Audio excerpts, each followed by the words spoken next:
And then, yes, we're ready to stream this to YouTube. That's fantastic. I hope that everyone is doing great, right? At least here in Berlin today, we have once again fantastic weather. I don't know what this is, right? We've had terrible weather all year long, and then today or the past 2 weeks since we had the lockdown, essentially we've been having a pretty sunny time. But yeah, so YouTube is up and running. The gods are with us. Yes, absolutely. I'm here with Jerome today. Hey, Jerome, good to have you. Good to have you on board. Where are you based today? Hey, Franz. I'm in France, very close to Luxembourg, where our offices are. But I live on the French border side. So that means the France is in complete lockdown, right? So it is, as most of everybody. Right. We are completely. And but I think France had pretty strict rules, right? So are you even allowed to go out at all, or is it literally at home? No, you have, and it's a funny thing because you can go, but you need to print yourself a form and you fill it in. Like I myself authorize myself to go out, and you need to give the reason, like if you're going to shopping or to your office, and you have to put a cross and say I authorize myself to go outside. And if you don't, you can get quite a heavy fine. Like, and is this being enforced? I mean, is oh police yeah, checking? Oh really? Wow. Yeah. And I think if you get caught 3 times, you can do some jail without your form. So it's like, wow. All right. So how many times did you go out since this was implemented? Like 2 times shopping, but I go outside. You can walk your dog like in the vicinity, like very closely, but otherwise you have to stay home. That's great. Okay, cool. So it's 3 minutes after the hour, so I think most people should have joined already, right?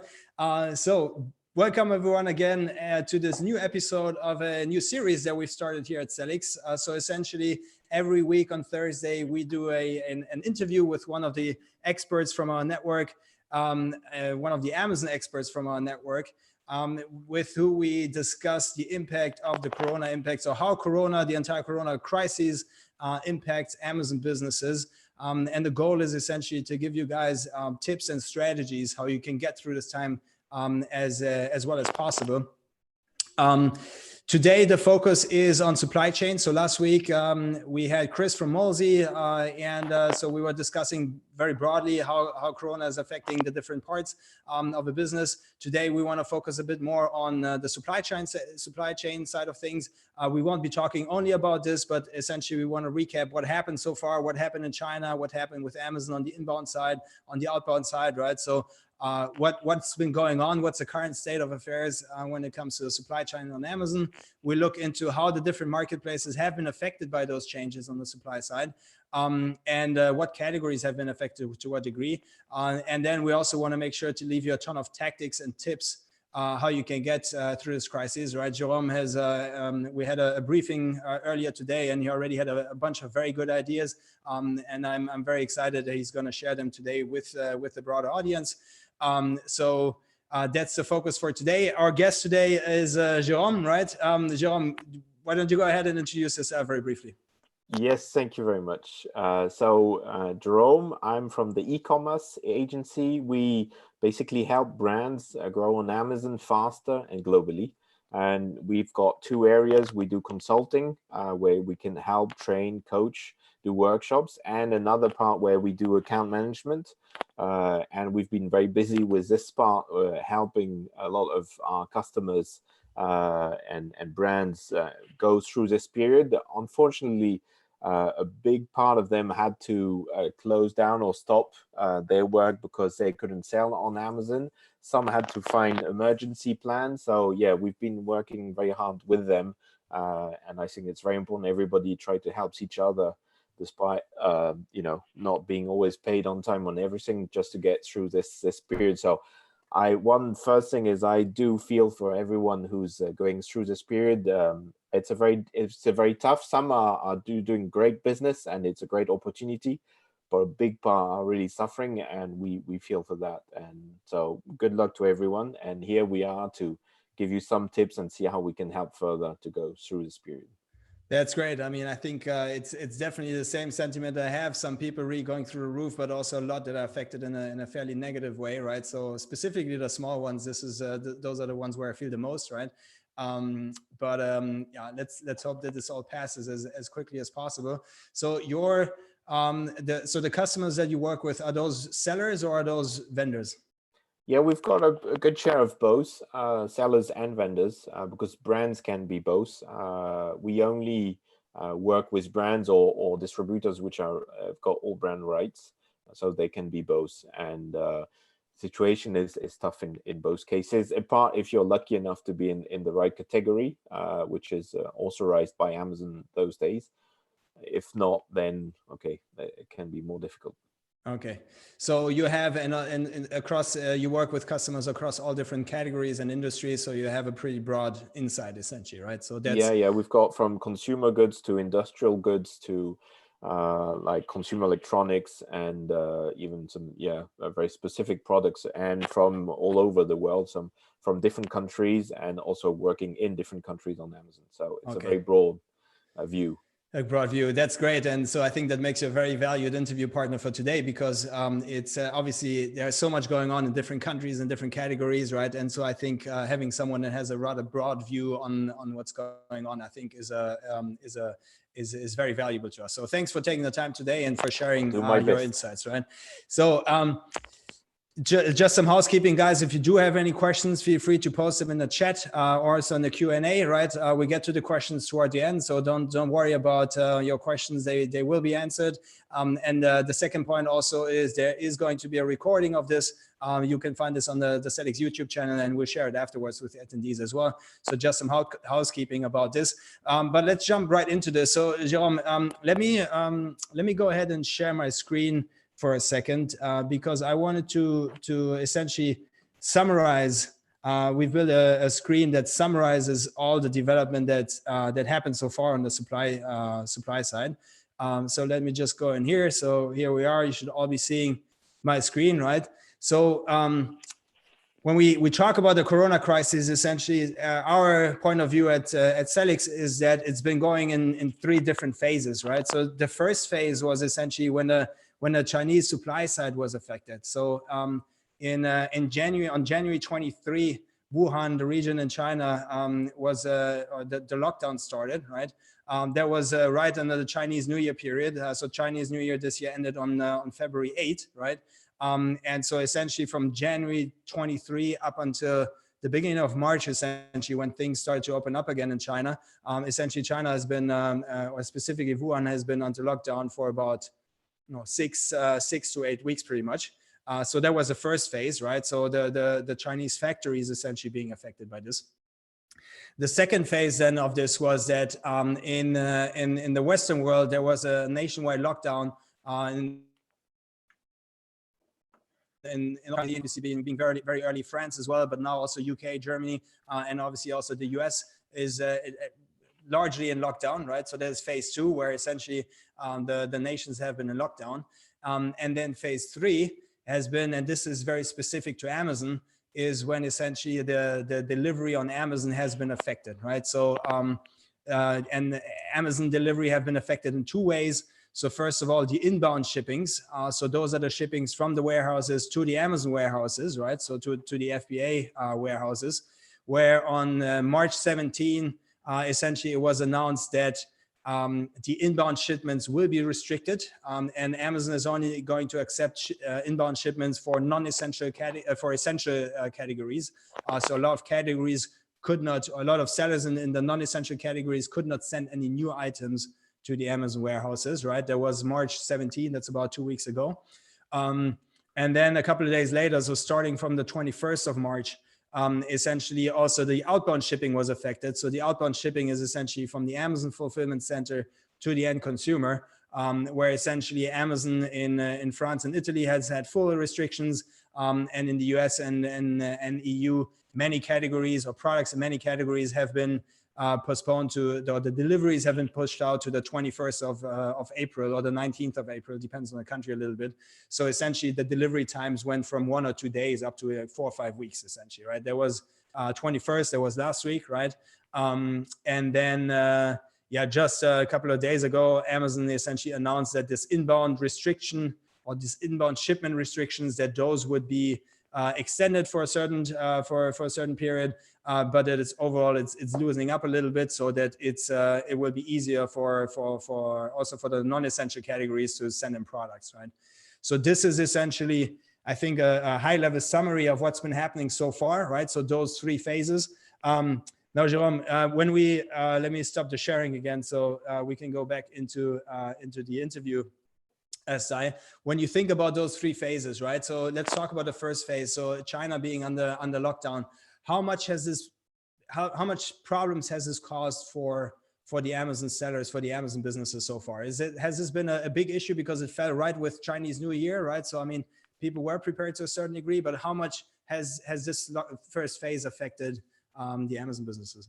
So actually, your graph is really great because we've been so much into day-to-day surviving and firefighting that having this whole time frame is really good, because it's, you remember what happened, and very early when we saw that the factories were starting to be touched, we sent that, yeah, I know that it's on 24th of February, we sent an email to all of our customers and contacts saying, okay, we're worried because we feel that the supply will reduce, and a lot of our customers obviously are selling on Amazon and they're producing in China, because most of the things are produced in China. And I was very worried because my background, I was working for a Chinese company for a long time as head of Europe. So I know all the time and, the impact of having a factory which is not working. And I was very worried for the companies here saying, okay, wow, you will have no products to sell and you will be out of stock. And we know, as selling on Amazon, one of the worst case scenarios, you're out of stock because you lose all the work you've been doing in terms of ranking and so on. So we started to discuss that, and people were starting to have a plan. And we were so focused on that we didn't sort of think, okay, it will come to us. And now things are going the other way around, is the factories in China are starting again to be able to ship, but it's us now who can't either receive the goods or are not able to ship them. So it's gone from a supply issue to now a demand issue, more or like a go-to-market issue. Right, and so do you feel that that just the fact that the factories have been down has really impacted the sellers? Because I agree 100% with what you just said. It was the same situation on our end, where at the beginning everyone was thinking like, "Oh, Jesus, we're going to be out of stock in March, April, right? That's going to have a big impact," and no one was assuming that this would translate into a demand problem potentially. And so now I feel that because there was this demand problem suddenly. I think that this lockdown that you had in Chinese factories caused a lot less interruptions to the availability of products than probably assumed initially, right? Well, yes, and there were so many other issues coming, but we have still customers where they say, okay, the factories came back to work, they had some stock, they were able to ship it out as soon as possible, but we don't know in April or like in May. If we will not, because as you know, it could take 1 to 3 weeks to produce and 3 weeks to get on the boat and to get to your place. So you have 6 to 8 weeks to wait when you're starting the production, and sometimes they couldn't start very quickly. So the risk is still there. The thing is that some categories being not able to sell in FBA, at least, this out of stock issue is not really an issue anymore, because they just can't sell and they're not able to do FBM or MFN or to deliver directly. So for them, or drop shipment if you're a vendor, but for them, then the problem is not so much, really important. So we're very in a very complicated universe, because depending on the category where you're sourcing, you could be in a very good position or a very tight one. Yeah. I mean, that's obviously the main challenge, right? But so I think that overall, so far, also with the Chinese factories opening up again, it seems to me like this is not the main concern for people at this point. So the main concern for people is not like, oh, I'm not going to have enough products from my factory, right? The main concern is rather a bit later in the process. Will I get my products to the Amazon fulfillment center? And is it going to get from the fulfillment center to the consumer, or can I use other ways, right? So Yeah, exactly. So the out of stock or like the production side is less of an issue, because also we all quarantine in our houses. So we like, it's not, China is not more really our problem. Is here, how do we get the company running? Or probably I've got to put half of my stuff on on paid leave or things like that. So it's moved to really local issues, operational issues, and stuff like that. And so when coming back to the slides that I just showed before, right? So phase two, like Amazon suddenly not accepting inbound shipment for non-essential categories, right? What were the consequences of this? What did you see with your customers and the people that you talked to? So as soon as we saw that, because it went very quickly. As soon as we saw that, we said, okay, we asked to all our customers, and we did with them, to make a tentative order to see if it was working. And like for the unlucky ones on the seller accounts, okay, it was deactivated, so you couldn't send anything anymore. On the other ones, woof, it's working. On the vendor side, it's more, are you receiving an order or are you not receiving an order? So we're just fingers crossed. And basically the first thing was to say, okay, are we able to ship goods or to receive orders or not? That's the first thing. Then if not, how much stock do we have and how long will it last? And more or less, and then make a B plan. And that's where we come in play and say, okay, what are your different options when you're a seller or when you're a vendor and your category is not able to be shipped or is not authorized by Amazon? And that's where, if you're doing FBA, so this products which were blocked are product which was FBA or fulfilled by Amazon also through the vendor side. Right. So if you were doing already FBM, you could go on. That was never a problem. So the problem was for people which were doing FBA, and the best way to be successful on Amazon is to be FBA, right, of course, or FBM, FBM Prime, but that's more complex. So obviously, most of our customers, we've pushed them and encouraged them and say, okay, we should be FBA. So now they are in the situation of being FBA. So how do you move to FBM?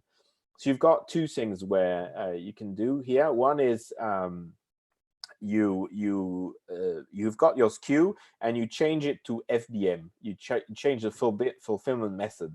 The only problem is that to do that, you need to have all the stock outside of the Amazon warehouse. So if you have any returns, like if you are doing pan-EU fulfillment in Europe, and you've got some stock in France or in somewhere in Italy and so on, you need to get them all back from Amazon. And today, Amazon will not take care of returns, so for sure. So the only way, and that's the first tip of the day, is the only way to go around that is to create another SKU. Under the same ASIN, you create another SKU, which will be FBM. And on this SKU, you will be able to receive orders and to ship orders. So there are still occasions where Amazon is still getting orders on the FBA side and making reservations. So in this case, you need to open a case and say, guys, please solve this, because we want to sell things and in FBM. So that's, for sellers, is really you create another SKU, and you, with this new SKU under the same ASIN. Same ASIN. That's very important, right? It's not creating a new ASIN. It's the same ASIN. You just create a new SKU, right? Exactly. And if you're a vendor on the same in the same way, you should enable drop shipment. So as far as we know, drop shipment is enabled even for unauthorized sellers. Basically, it's same as FBM. It's you store your products. The products are sold by Amazon, but Amazon will pick the goods up in your warehouse and deliver to the end consumer. And normally with drop shipment, you should be able to sell. The fact it's less easy than on the seller side, because you need to ask for your vendor manager to make sure it's activated. So you can create your drop shipment listing on Vendor Central. That's easy, but you need to make sure with your vendor manager that it's activated. Okay, so sellers, essentially, to summarize this, sellers create a new SKU for FBM, and vendors essentially need to talk to their vendor manager so that the vendor manager enables drop shipping, and then essentially they can do drop shipping, which nonetheless requires that the drop shipping infrastructure is in place, right? So so that's the second, or actually it's a previous step before deciding to go there, is to say, okay, can you handle FBM? And typically, or drop shipping, typically customers who are doing FBA, it's quite relaxed because or when Amazon is coming, because you have orders, send a bulk order and that's all good. With FBM or drop shipment, you need to ship pieces by pieces. So if we have customers which are shipping hundreds of SKUs per day. So all of a sudden, when it's FBA, it's nice because every week they send 1,000 to Amazon, and that's nice. But if you need to fulfill 100, you need to have the people which are not quarantined, which are in the warehouse and can really handle that, print labels and have all the software parts and pieces. That's why we've been very busy in helping our customers change from this sort of simple FBA to a more complex FBM or drop shipment. So is this something that's, I guess that's something that a lot of people are wondering, right? So people doing FBA, how quickly can I go from FBA to FBM, right? So from a purely operational point of view, obviously it's a challenge, but it sounds like you've been seeing success with this in rather short time. Yeah, success is let's say it's if you manage to have the teams who can fulfill it, you will manage to, because the demand is still there. So you will be able to sell. Successful will really depend on your teams being able to take that much amount of work on top and having the people not quarantined. That's basically, and it's very simple. And on the seller side, it's very simple. It's a matter of minutes to create a SKU. It's like in 5 minutes you have the SKU created and you're ready to ship. Now, being ready for your teams to have the process in place, you need to make tests, make sure you can respond, because you don't want Amazon to deactivate your account because your response time is not good enough or because your delivery time is not good enough. So you have an amount of risk and making sure you've got things in place. And so setting up Amazon, I think that's the easy part. The difficult part is to have the people and the processes in place. If I'm a company that has never shipped anything myself directly to the end consumer, right? So seller or vendor, and I have a warehouse where I usually just send out, pallets of products to Amazon. Is it realistic for me to set up this operation in a short time? In a matter of, let's say, a week or two? Or is that something where you say like, no, there needs to be a minimum of infrastructure in place already in order to realistically to be honest, it really depends on the volume of sales. If you're doing hundreds of sales per day, it's not, I would say you will put a lot of pressure on your teams, and that might be a really difficult. Or maybe you could do it with a reduced stock per day, but that could be an issue. If you're selling like a couple of dozen per day, then sure, people can learn and they will do maybe mistakes and so on, but you will probably need go and help them out in the warehouse. I don't know. That's it. Really, the volume is the thing which makes a problem, because then you need to print labels. Yeah, so that can be bring it to DHL or have it picked up from DHL and all of this, right? I mean, yeah. Okay, so but that's, I mean, so that's good news then for the rather smaller ones, right? Because essentially they, with a small team of 1, 2, 3 people, essentially they could just potentially fulfill it from their own warehouse, right? If you have 50 orders a day or something, without risking any drawback of negative or bad performance on delivery times and so on, right? Yeah, okay. Yeah. So the challenge is really for the big ones. So what do the big ones do? The ones that sell, I don't know, 5,000 units a day.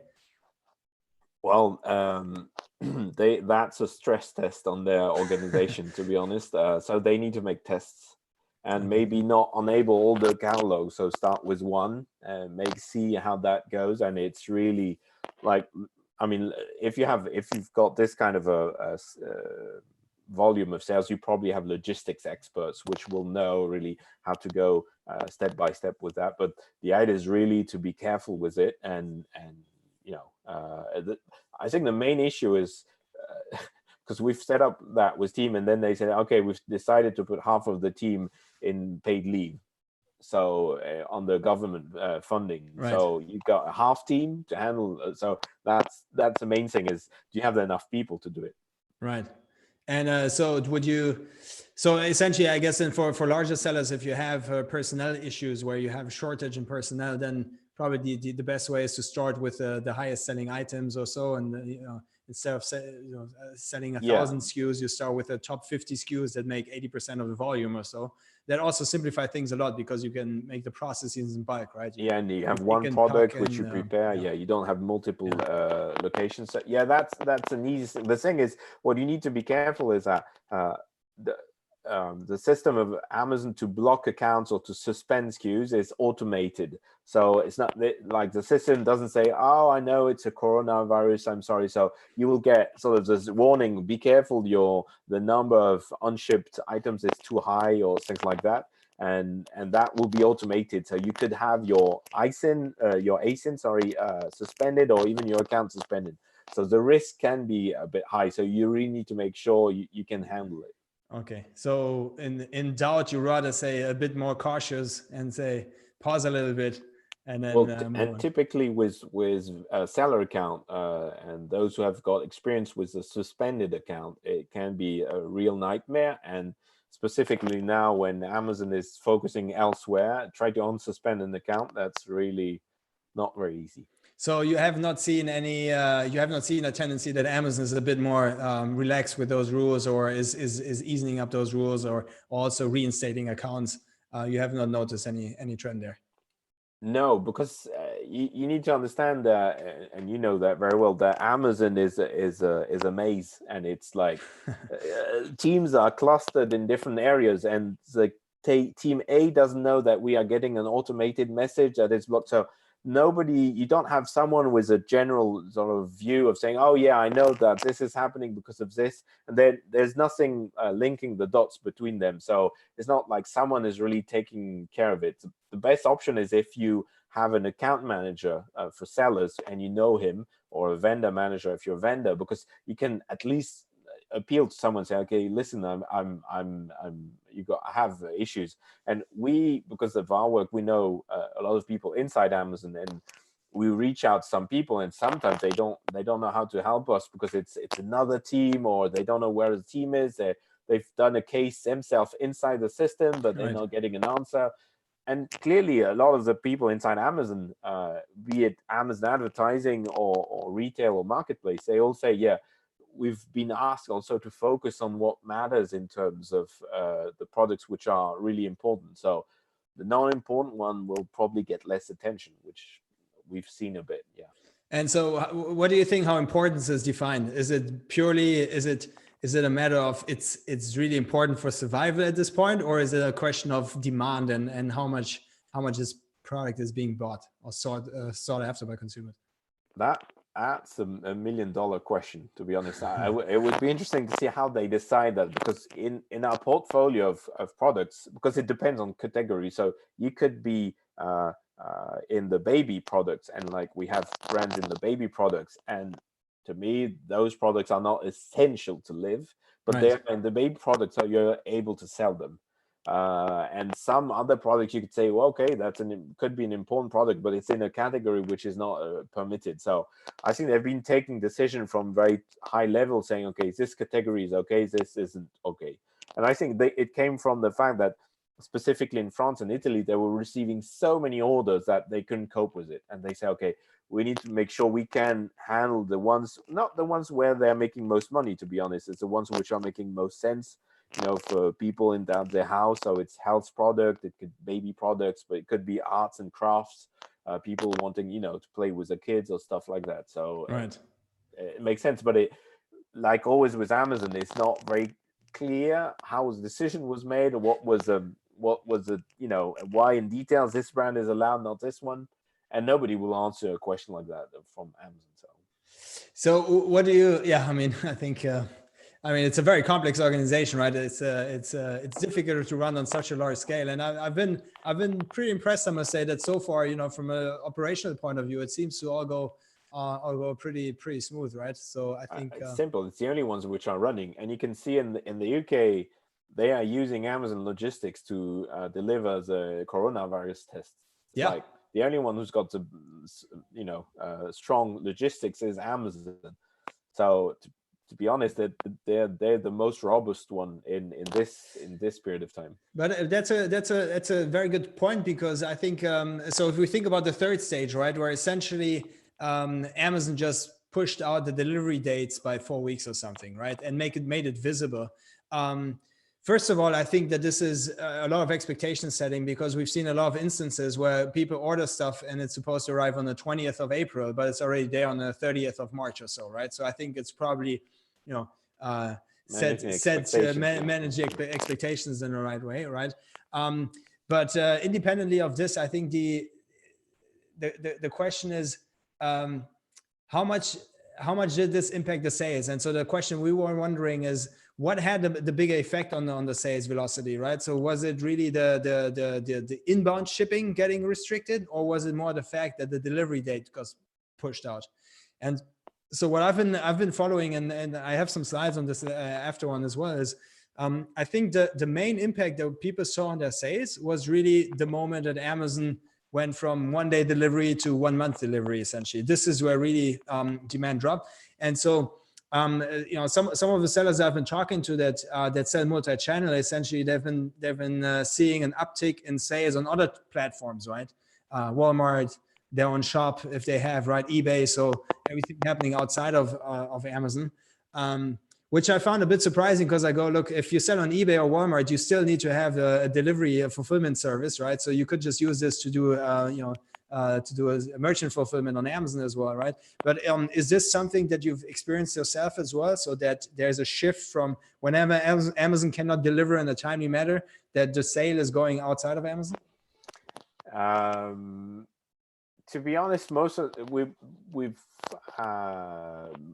products we've been working with, they were running out of stock before they could not be able to ship. Oh, really? Wow. So yeah, so and the focus was less about okay, will the product get out? Is how do I handle the new demand? Like how do I handle to go on with sales?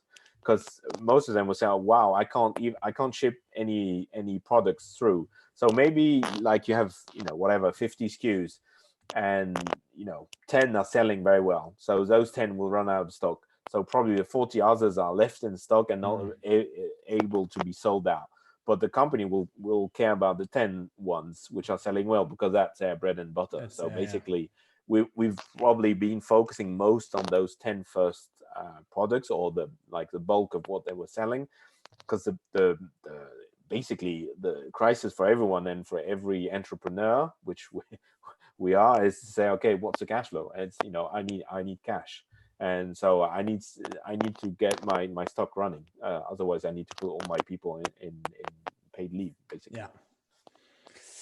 Okay, that's I mean, I think that's very I mean, I think that's really been the biggest impact so far that I've been seeing, right? And let me just go back to sharing my screen again very quickly, because I had some other stats that I wanted to share here with the audience. So essentially, we were looking at the impact on the different marketplaces, right? So on the sales that we've been seeing, right? And so this is the indexed sales. So relative to the first six weeks of the month of the year, this is essentially the index, and essentially how have sales developed in the different marketplaces, right? And so I think a couple of things that are quite interesting. So first of all, you see Italy, which obviously has been 1 or 2 weeks ahead of most of the Western countries when it comes to the Corona crisis, and you see a massive uptick essentially at the beginning, and afterwards you see quite a significant drop, right, in terms of sales. Whereas if you look at the other countries, so Germany, UK, US, France, and France, you see that in the week of the 16th, which essentially was the moment when most of the lockdowns happened, right, and all those people had to switch to home office or whatnot, right? You see a pretty significant drop across all those countries, and then sales have been picking up again quite drastically across the different different countries, right? So that's I think it's that's been interesting to see how this drop how the lockdown essentially has affected specifically this 1 week prior to picking up again, right? So now things are quite good again. And then so looking into a few categories, right? So for some examples, Germany, the big winners are video games, patio, lawn and garden, toys and games, grocery and sports, and outdoor, right? I think that's that's a pretty big winner. If we look at some of the subcategories, flowers and plants is the biggest winner in the subcategories. And this is percentage-wise, right, in growth in sales. Sports and outdoors, toy figures and play worlds, rice and legumes, pool, outdoors, saunas and jacuzzis, right? That's everything you need, right? Crafts and paint, gardening. So, probably most of the categories that you would expect, right? US is a fairly similar image that you have there with video games, patio, lawn and garden, arts, craft, toys and games, musical instruments. I think that makes a lot of sense, right? And then subcategories, Nintendo Switch going through a roof. Outdoor storage obviously makes sense as well. PC, patio furniture, meat and seafood, right? So I think also the essentials. And then when we look at Italy, essentially, I think one of the trends that we saw that is quite interesting is that the moment that the lockdown started, sports and outdoor was going through the roof, because obviously everyone was purchasing things that they needed to exercise. And this has been going down since then, right? So there was like one big bump, which was obviously very significant. I mean, 4x, right? And since then it's still up by 2x, but it's lower. And then when we look at the subcategories, there is actually a very interesting outlier, which is men's watches. And so men's watches is not necessarily that people are buying true watches or Rolexes or any of this.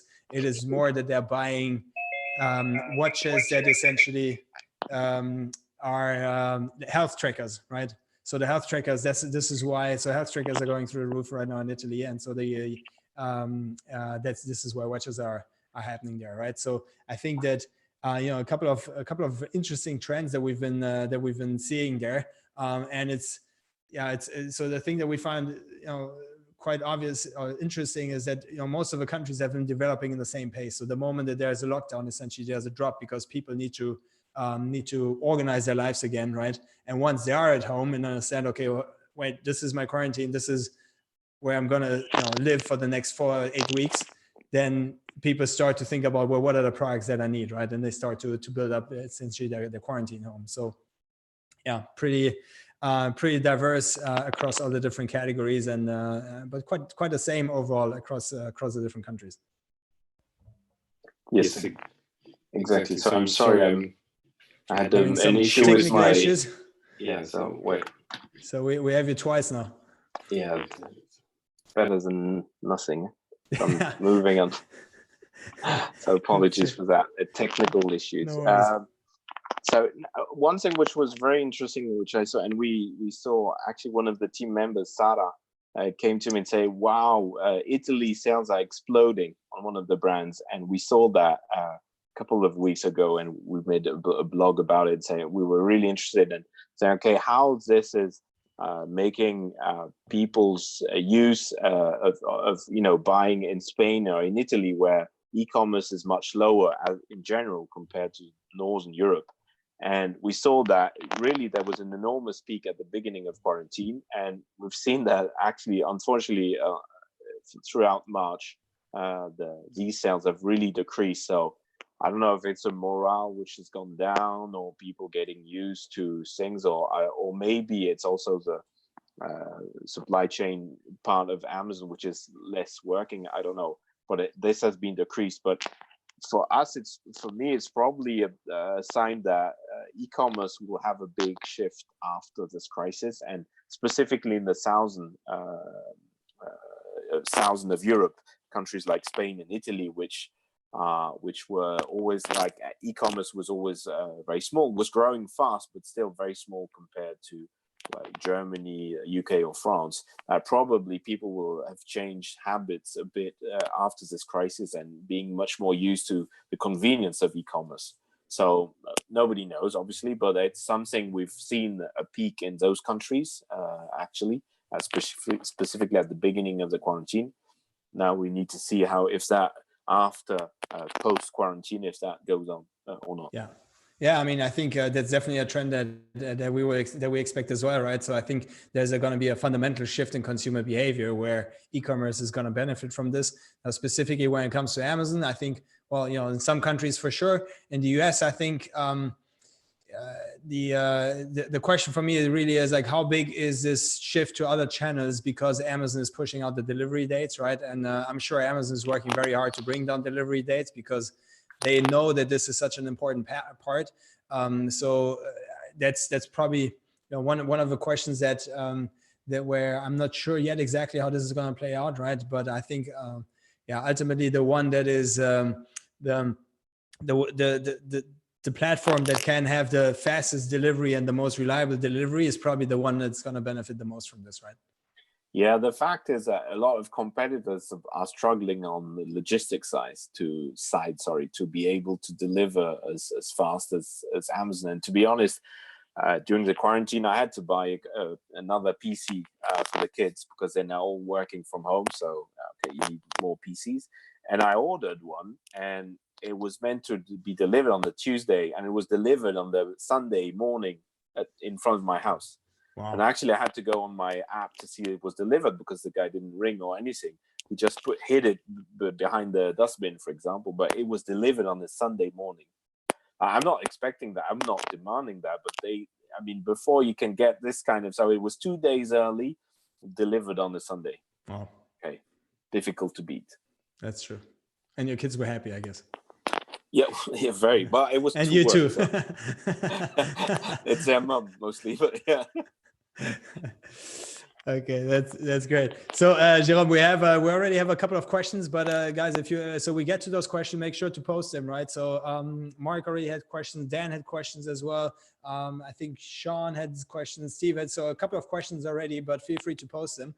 Before we get to the questions, I just wanted to ask very broadly, do you have any tactics, any tips that for folks how to get through this situation, right? So obviously, thinking about diversifying the fulfillment channels, that's a very important part, right? And doing FBM if possible, because that's solving a lot of the issues. But do you have any other tips? I mean, is it a matter of renegotiating some contracts or pricing with manufacturers?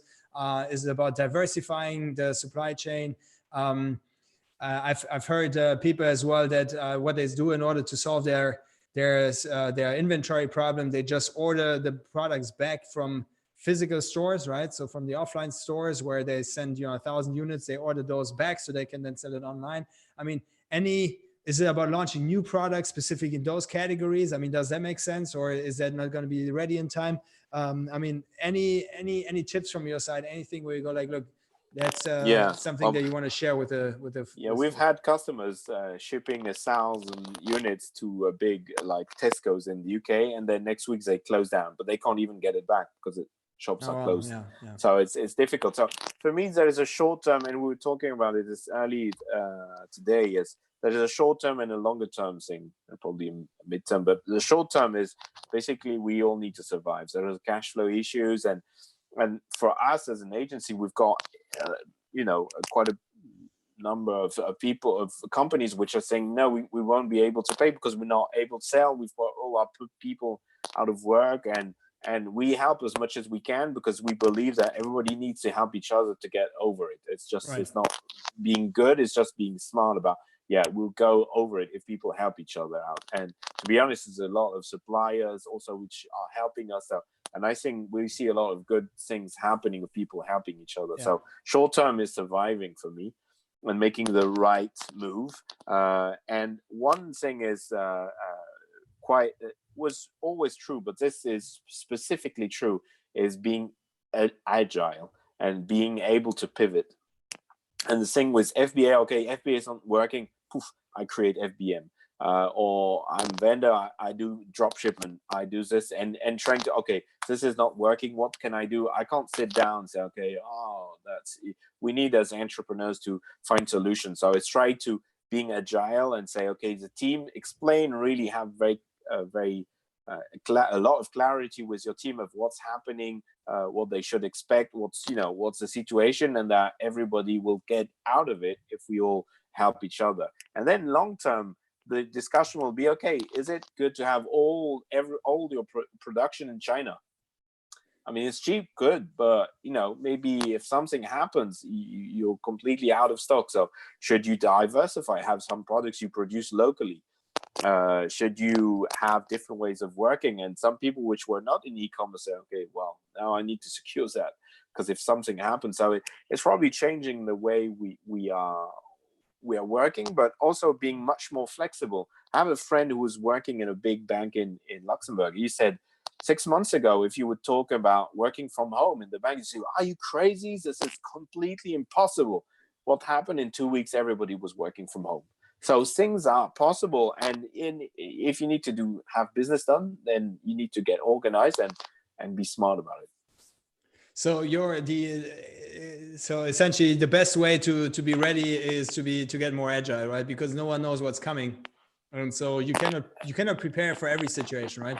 No one would have thought about something like this happening, right? So you cannot really be ready for this. Yeah, I mean, last year we had the war between the economic war between Trump and China. We didn't know what would be happen, if they would put taxes, like also with Europe. So you don't know. And then the euro dollar, and then suddenly you said, wow, there's this flu in China. We can't get products anymore. Then damn, the flu is here. So it's like every day you'll get something new. So it's a crazy thing to be an entrepreneur, but basically if you find ways of working around, and I'm very lucky to have a great team, for example, and we've had a discussion. So, okay, we've got some customers cannot pay us. What should we do as a team? What can we do to help the economy, help ourselves, and get through that? And having this clarity, then people will all agree with you and go forward. And I think being very clear on what you want, and you can ask a lot from everyone if they understand it, and if you are fair in the relationship and what you want to build in a sustainable way. That sounds great. I mean, it sounds like you have a great team there in place. So that's good. And I think, look, transparency is a key thing, right? I definitely agree. It's something that we do very transparently here inside at Sellics as well, right? So I think that's definitely it. And so, those interviews are essentially one of the ways how we think we can help others get through this. And so we hope that this is doing the contribution. Do you expect that it's really going to lead to a diversification in the supply chain, so that really people are going to produce more locally, or are going to diversify at least, if it's not everything in China, that they go to different places, Vietnam, or is this? Yeah, I would feel like a lot of people are saying this now, right? They say, oh, once we're out, we're going to diversify, but the moment it's over, I think that the cost of the insurance, because ultimately it's an insurance, right? It's an insurance against China defaulting, essentially. The cost of the insurance is probably a bit too high for people, right? And so the organization overhead that you have of different suppliers and so on, right? You get higher prices because you order less quantities if you have different suppliers and so on. So do you really think that people are going to pull through with this, or is this more of a situational?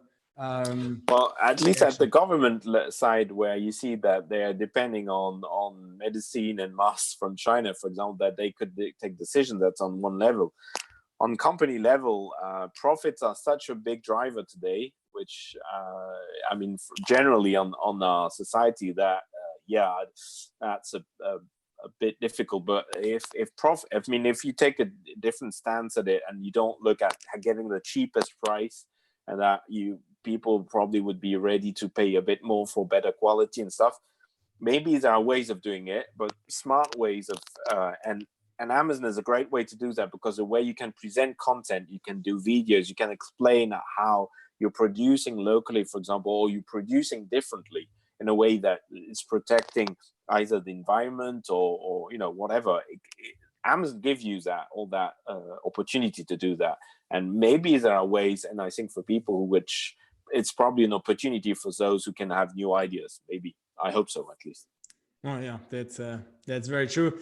Well, Jerome, let's move on to the questions here. So the guy was writing that the smart ones will diversify, right? So he sounds already has it. He probably already is diversified. That's good. I mean, I think it's ultimately, I think it's a decision of how much risk do you want to take, right? So how much do you expect that there's going to be something to happen, and if this event happens, how big is the impact, right? Then the damage essentially, and then how big is the cost of diversifying and hedging yourself against this, right? But okay, So let's go through some of the questions. So Mark was asking, my Amazon business is primarily a fill-in or spare parts business for existing customers. It seems like it might not be worth converting FBM to for a short term. So it's less of a, kind of a question statement. So a business spare parts and fill-ins for existing customers, does it make sense for them to move to FBM, or is it just a matter of sitting it out? The question is how much selling per day, how much is cash flow pressure. So sometimes you don't have a choice. If you want to go on trading, you need to do that. If you have a very large assortment, I would probably look at the 2080 and say, okay, maybe on some of the items which are generating either the best profit or the biggest sales, it could make sense. But if you don't have any cash flow issues and you don't have a 2080 which is clear, yeah, maybe you need to wait. The thing is, you need probably, most of Europe will be more or less blocked until end of May, and sure, the UK probably will go at least into June because they've got a couple of weeks behind. So okay, if you're ready to wait 3 months without selling, that's your decision. And I guess, I mean, one of the risks would also be that maybe a competitor, if he's not selling, maybe a competitor is coming in. And it seems that in that business, it's a lot of repeat customers, right? So it's probably not a relationship that you want to lose, right? So I think, yeah, I mean, we're still looking, I agree. I mean, at this point, probably, we're looking for another 2 months or so, probably at least, right? So that is, I think it's also something to be realistic about. It's not going to be over in 2 weeks, most likely, right? Then we had another question from Dan. Our listings have both FBA and FBM listings. We noticed an increase of FBM orders. Is Amazon leading the customers to the FBM listings over the FMA listings or FBA listings? Not to my knowledge. Not to my knowledge. It could be that the rating internally in the system is saying that the FBA product is less available, would take more time than the FBM. Possibly, if you're an unauthorized category, probably the delivery time of the FBA one will be end of April or something. So the customer experience would be better in FBM. But to my knowledge, they're not sort of manually pushing FBMs from FBA. If you're an unauthorized or not focused category, possibly that's a reason why, is because the FBA ones are being delayed. So. Well, so I think there have been some discussions, I think in the community like 2 or 3 days ago, whether Amazon made a change to the buy box algorithm so that when there is an FBM listing, essentially Amazon by default is rather putting the FBM listing into the buy box, which I think, so on the rankings, on the keyword ranking side, I agree with you. I don't think that this is going to have an impact, but I think on the buy box side, right, I think that it could. It's possible. The thing is, nobody will know for sure, and no one from Amazon will. Well, yeah, but I think it would make sense, right? Probably. I think for them it's customer experience. So if the customer experience of the FBM is good, they will probably push the FBM one. Right. That's possible. That's fair. So then we had, so Steve was asking about you're adding another SKU, right? So he asked, is there a drawback of changing a SKU from FBA to FBM if you have a product waiting to be checked in at the facility? So you can ship product on your own and not miss out on sales. Is the new SKU under the ASIN considered a child or variation? So is there a drawback? So first of all, it's not changing the SKU, or I mean, is it changing a SKU from FBA to FBM? It's not really. It's creating a new one. No, right? no. You create it. So it's not a variation. So there's no parent. It's not at the ASIN level. So you have the ASIN. Under the ASIN, you've got SKU levels. So you could have multiple SKUs for the same ASIN. And actually, I know some brands which have a vendor ASIN with a SKU, and then 2 different SKUs for the same ASIN. So they would have 3 different SKUs. One vendor fulfilled, one FBA, one FBM, to make sure, because sometimes in FBA you're not available in every country. You're not made available. So if you are FBM, you can make sure that you're available in every situation. So that can be the case. So basically, if your product is already fulfilled or sent as an FBA, inside the warehouse, you cannot change it to FBM. You have to create a completely new SKU. And my recommendation is don't try to fiddle with your FBA one, because you won't get your returns back of your old products, and if there are any returns, so it will be a mess. So you're better to create a complete new SKU. And who knows, maybe after the crisis you will see that actually FBM in some cases it works well compared to FBA. So, right. But so just to be clear, I mean, essentially you have the parent ASIN, then you have the child ASIN, and then below a child ASIN, you can have multiple SKUs, right? So you have one child ASIN, one FBA SKU, and one FBM SKU, right? And so there's no drawback of this strategy, right? This is a legitimate strategy. And actually, you know, quite a few sellers are using this. So they have FBA and then FBM as a backup, right, at a higher price. So, I can give you an example with this brand, which had FBA, and actually their product was considered hazmat because it had a piece of a battery inside, and they could not. Their products was not made available for Ireland because they could not be shipped through or sent by boat or whatever. So the only way to get to those customers is actually to have a second SKU with FBM and allowing and you shipping the products directly to Irish customers. All right. Okay. Fair enough. So another question that came in: if you create a new SKU for FBM under an ASIN, does that change the FN SKU? That's a very good question, which to be honest, I don't know. So I would have to check and get back to you. Yeah, I don't know either, to be honest. That's very, very tactical. So sorry for not being able to answer you here. And then we've had a couple of questions so people that they're asking essentially, you know, is this the right time to launch a business on Amazon? Is this what's the advice for those people who are thinking to start a business, right? So a bunch of questions going in this direction. What would be your suggestion at this point? Well, I've had this week someone I know who said, okay, we're producing FFP2 masks.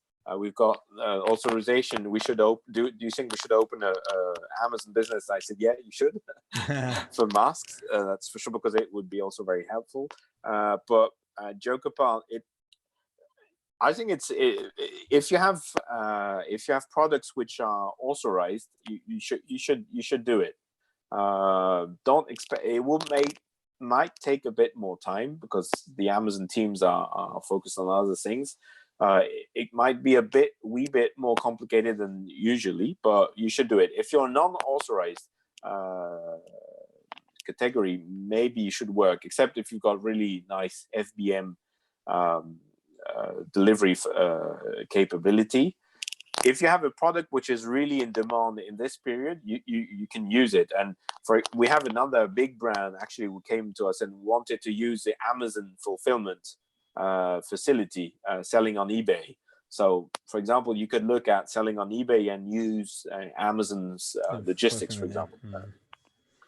Yeah, I mean, I guess that's a tough question, right? It really depends on how fast business is going to pick up, right? I think.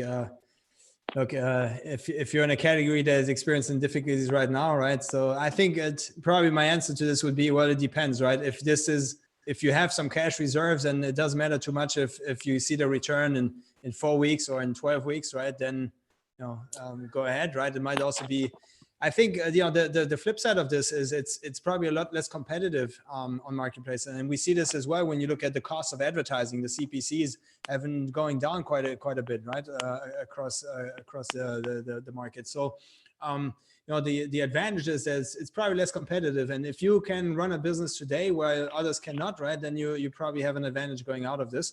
But it's certainly, but if you're depending on seeing fast return on that investment, then I think now is probably quite a risky time to start this.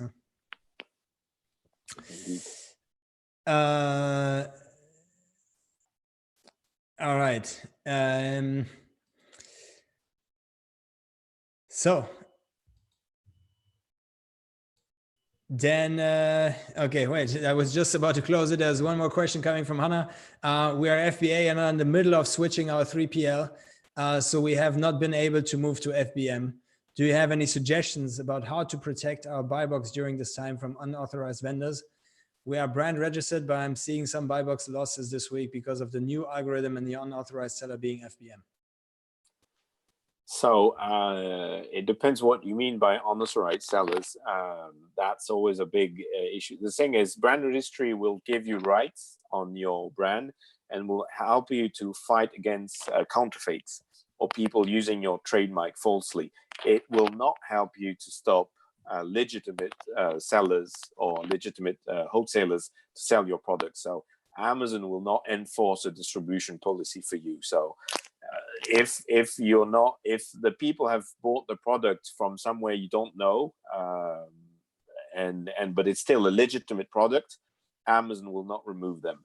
If the product is not legitimate or you believe it's a copy or something, you need to buy it from the rogue seller and open a case in brand registry to say, okay, this is a rogue product. It's going against my trademark. If not, there are other ways, but then you're going into distribution strategies and stuff. You've got the transparency program from Amazon, which helps you to enforce this kind of things with approved products on Amazon. But that probably needs a bit more time of explanation, so you can get in touch and we'll be happy to get on offline to discuss this. All right. Awesome. So what's the best way to get in touch with you?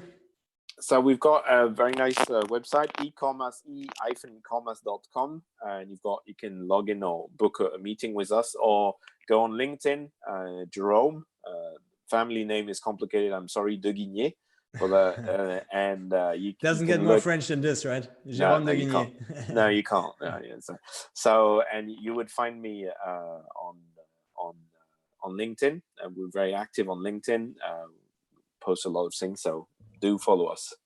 All right, that's good stuff. Yeah, Jerome has been a long-time friend of Sellics. Essentially, we've met, I don't know, 4 or 5 years ago already in the early days, right? And has been growing his agency since then very, very nicely, right? So definitely my recommendation to get in touch with Jerome if you have any questions around this. From my side, just a quick reminder. So if you go to sellics.com, to our website, right on the homepage, you will see COVID-19 research, analysis, and strategies for Amazon brands and agencies. So if you click on this, we have built a dedicated page where essentially we summarize all the different findings on all the reports that we write, right, and the strategies. You can also sign up for our weekly newsletter about COVID and all the updates that we have. And then at this point, also a reminder that we do these sessions that we had today, right? The live interview. We do this on a weekly basis. So the next one is going to happen in a week from now. All right, same time, same day. We're going to have Karina McLeod from Vendor Society with us next week. So I'm very excited to have Karina here as well. But in the meantime, you have only the best. Of course. Karina's great. Yeah. Of course. Yeah, that's it from our side. Thank you guys very much. I appreciate all the questions.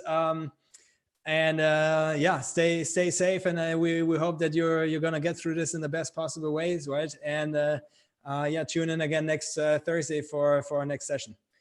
See you guys very much. Thank you, Jerome. See you around. Yeah, bye-bye. Bye-bye.